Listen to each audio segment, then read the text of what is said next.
എന്ത് കിട്ടിയാലും ചിണ്ടൻ കുഞ്ഞിന് കളി തന്നെ കേട്ടോ. ക്രിസ്മസ് ട്രീ ഒരുക്കിയിരുന്ന സാധനങ്ങളൊക്കെ എടുത്തുകൊണ്ട് വന്നിട്ടുണ്ട് ഇപ്പോൾ കളിക്കാനായിട്ട്. അവന് മനസ്സിലായി ക്രിസ്മസ് ഒക്കെ കഴിഞ്ഞു, ഇനി അടുത്ത വർഷം മതിയല്ലോ, ന്യൂ ഇയറും കഴിഞ്ഞു. തൂക്കിയിട്ടിരുന്ന ഉണ്ടകളൊക്കെ എടുത്തുകൊണ്ട് വന്ന് ഉരുട്ടി കളിക്കുകയാണ്. ബോളാന്നാ വിചാരം കേട്ടോ. ഒരു സിൽവർ എടുത്തു, പിന്നെ ഒരു ഗോൾഡും എടുത്തു.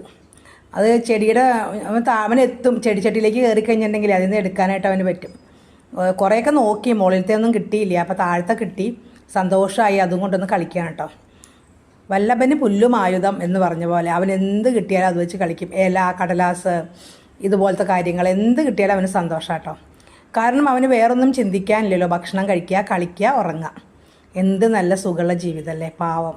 പക്ഷേ അവനെ സ്നേഹിക്കാൻ ആൾക്കാർ വേണം കേട്ടോ. ഇവരെപ്പോലുള്ളവരെ നമ്മൾ സ്നേഹിക്കണം. അല്ലാതെ അനാഥരായിട്ട് അലയുന്നവർക്ക് മുഴുവൻ കഷ്ടപ്പാടായിരിക്കും. ഭക്ഷണം കിട്ടില്ല, ആരും അവരെ സ്നേഹിക്കില്ല, ഒന്നും തലോടില്ല. ഇവനിവിടെ എത്തിപ്പെട്ടതുകൊണ്ട് രക്ഷപ്പെട്ടു, അല്ലെങ്കിൽ അവൻ എവിടെയെങ്കിലും റോഡിൽ അനാഥനായി അലഞ്ഞേനെ. പാവം കുഞ്ഞ്.